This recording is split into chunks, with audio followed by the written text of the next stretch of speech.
And then, funny enough, it's the fashion that kept bringing in money. Really? Yeah. So at this point, who are you designing for, that when the money started coming in? When the money started coming in, I was designing for, basically, I started with just designing things I like, which at that time were really heavily embroidered short dresses, very beautiful, cultural inspired dresses. Yeah. And then from that, the first big client I got was a wedding. So that's where Did that scare you at all? It didn't scare me a bit, because at least the first time, the first client I got wanted things from my own design, my embroidery, everything. They wanted me to come up with everything. Wow. So that was really, really exciting, and it was a lot of money. So Can't pass that up. yeah. So that was the thing. So then after that is when you finally made like the switch officially to bridal fashion just exclusively? I actually decided to exclusively be a bridal designer after 2017. Okay. I was still designing bridal. Don't get me wrong, I've done over 150 dresses. Wow. But I was still with people coming with requests, make me a dress. Joey wants a dress, I'll make her a dress, yeah. But last year... I do want a dress, actually. We'll talk about that. We'll talk about that. I will make you a dress. I hope I will make you a dress, yes. So I made the switch last year when I had to look at my business model and figure out what is it I love to do the most and what is it the customers love me for the most. And then I decided, let me just do bridal. Yeah. Yeah. When people think bridal fashion, some brides just get stressed out just by the thought alone. You're thinking, I'm going to be dressed in something frumpy, it has to be white, it has to be this and that. But we've kind of moved away from that. Would you say, like, these days, like, bridal fashions aren't all what we thought they were, probably growing up? Yes, they're not. And funny thing is, we've picked up a tradition that really... It started with just a trend. One queen wore a big white dress, and now everybody's decided wearing. That's what it is. Yeah, and then they started to attach purity to it, which, I mean, we look good in white. I mean, black skin, melanin, so it's good. But I have made wedding dresses that were blue, blush pink, gold, and we still look beautiful. I've never seen a blue wedding dress. I have done blue. I've done quite many blue wedding dresses, actually. Because some of my brides, their favorite colors are blue. Yeah. And some of these girls, they're still girls from the church who have waited until marriage. And it's just like, this is my favorite color. This is what I'm going to wear.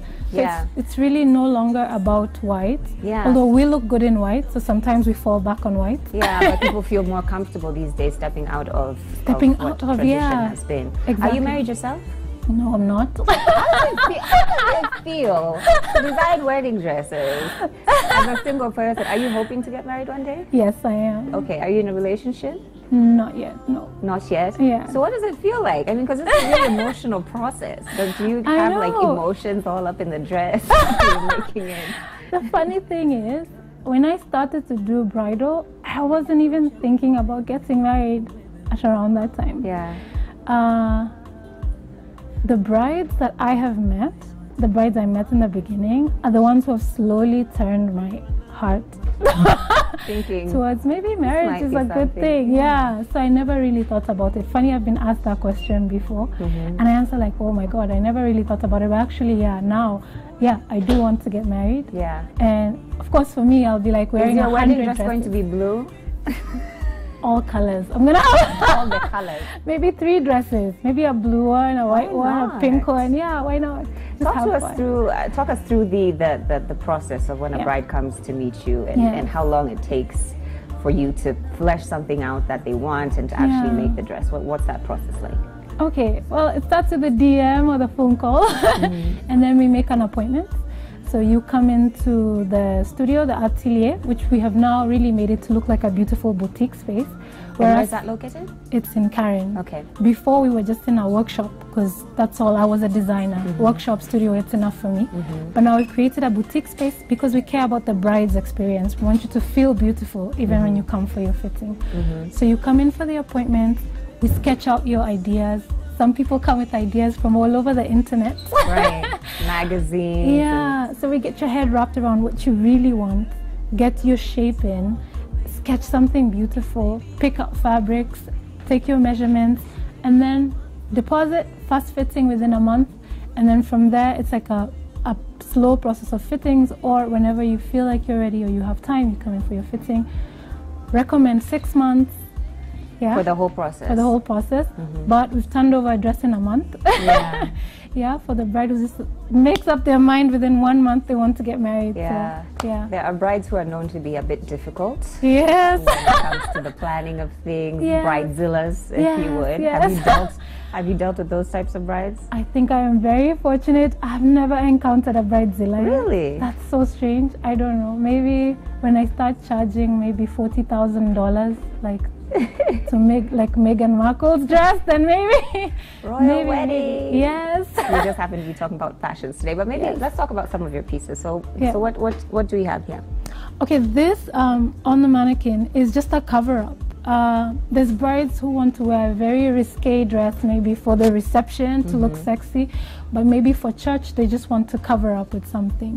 So the beauty of custom making your dress is you can get something like this to just throw over, tie a belt on it for the church, and then when you come out you can have your pretty strapless low back, sexy everything. Yeah. Yeah. Okay, so it's just a kind of like adjustable for both occasions. Yes. How many dresses are brides these days typically getting made? Are we still in the one dress? You mentioned you might have 3 for yours, but, I might have 3 for on mine. average, do brides come in saying I want 2 dresses?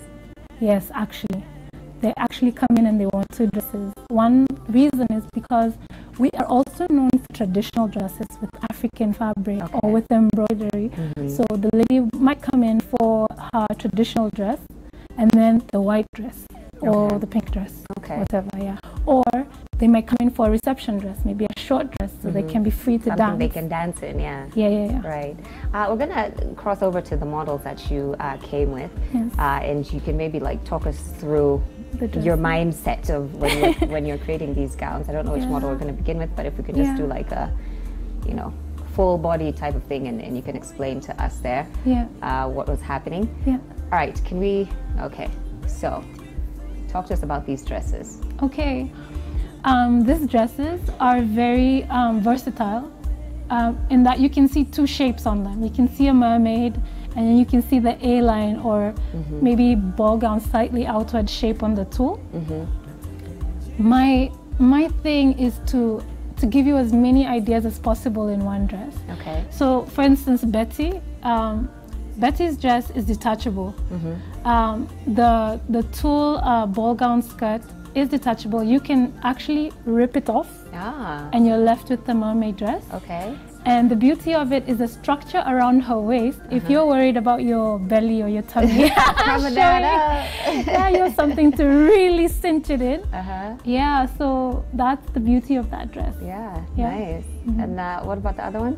The other one is called Geneva. Oh, sorry, the other one is called Nakia. The one we just talked about. After Wakanda, what's her name? Lupita. Yeah. And then the second one is called Geneva. It's from the new collection. This one was really inspired again by the person who still wants the nice cinched look, but still wants to feel like they were modest. So they have the ball gown skirt with the long train in tulle coming out of it.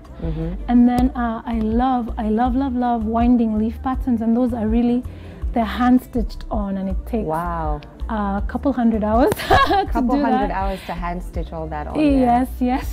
Wow. It fits like a glove. It's beautiful. Thank you. Yeah, and I like that. Is it called illusion mesh or whatever? Illusion mesh, illusion neckline. Yeah. Very, very nice. Thank you. Beautiful stuff. So you've said it takes hundreds of hours to stitch some of that in, and you do it yourself by hand. You have, what's your team like that you work with? Okay, I have a team of, we are 4 of us. One is casual, comes in when we are really busy, but we're 3 girls. And each of us is talented in different things. Like we have a really good seamstress. We have a really good fashion design student. She's technical. She's very good at making patterns. And then I'm the dreamer. I'm the hand stitcher and the dreamer. I like to do things with my hands, hence the appliques and the beadings. I do that myself. And I do the sketch work. And I usually am the point of contact for the bride. Yeah, so that's me. We haven't talked about how much some of these dresses cost, because it's usually quite an investment. Yeah. If you're thinking of you know, a big wedding and having a few of these dresses. So Yeah. what are your prices like?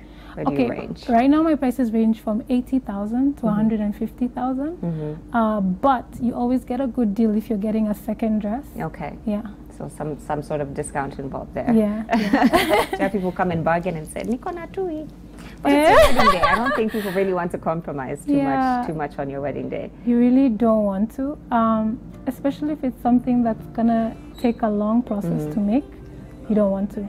But what I do is I help my brides get someone to rent their dress to after, if they're very keen on having, if they're very keen on how they spend their money, and thinking of, if they think of fashion as a sustainable fashion. There's always someone you can rent the dress to who wanted a designer dress, right, but doesn't have the money to pay. Yeah. You'll make some money back and you'll help out someone else. I've always wondered, how involved are the grooms in this process? The grooms and the mother of the bride. How involved? Like, because when they come to see you, I'm sure they have like girlfriends or friends or family with them. So how involved does everyone else get in this process? Wow, they actually get really involved. I have husbands who come in and watch me even sketching and help the bride choose. Yeah, that won't look nice on you. Yeah, I prefer you to wear something more fitted, or I prefer you to cover up your sleeves, your hands. I mean, depends on the husband. That's interesting. Yeah, and then I have mothers. I honestly recommend that at least let your mother know what you're going to be wearing, because she can come in at the last appointment and your entire dress changes. No, thank you, Mom. Yeah, so she should know. And if you're very confident about what you're going to wear and you speak to her in confidence, she's probably going to trust you.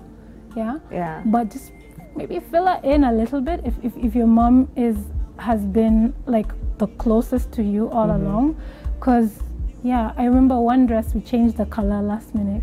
The color? Yes. Wow. That's a big change. Huge change. Of course, she needed to add money on that.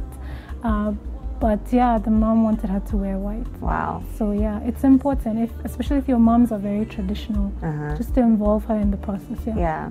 I watch a lot of wedding shows, like a lot of wedding shows. I say yes to the dress. I can sit for like 10 hours and watch just like marathon. Me too. and I always wonder, like there's some brides who come in and they're saying, you know what, I'm gonna lose 10 kgs by my wedding. So keep that in mind when you're making your dress. Do you ever have those types of like body fluctuations happening within those 6 months that you're that you're taking to design a dress? People say that, but not really. They don't really lose that much weight. Right. So we usually have big allowances on our dresses, up to maybe 3-4 inches. Okay, only. so you have, so you can adjust. That's the beauty as you of get custom made. Yeah. The problem now, if you order online, there's very little you can do to the dress. Yeah. And I actually do a lot of redesigns and alterations for people who choose to import, and they end up spending more money than if they had custom made the dress from the beginning. Yeah. What other, you've talked about talking to your mother-in-law or your mother if they're coming in with you for the design sketches and things like that. What other pieces of advice would you give a bride to be who's planning on coming to make coming in to see you and have a custom gown fitted? Yeah. Don't get lost on Pinterest. Don't go on there too much. There's too many ideas. Yeah, you'll get confused. You'll want everything, and then you'll get a Frankenstein dress. Because that makes no sense. Yeah, you have no idea what you want. So just narrow down like what you like to 3, so that when you come to me, I can help you put those 3 into one design, so you can get the best of all 3 worlds or both worlds, whatever. And then what else would I advise you? Maybe the mother thing. Fittings, you just come with one person who is for you, not coming to also talk about what they like. Come with someone who is really like going to be to have your back. Narrow down your not entourage. Like not shove you aside and talk about their dream. Yeah, what they Exactly. For fittings, it's good to narrow down your entourage. Right. And then surprise everybody on the big day. The royal wedding is tomorrow. Yes. Will you be watching? I don't know. Okay, I want to try and watch. I don't own a TV.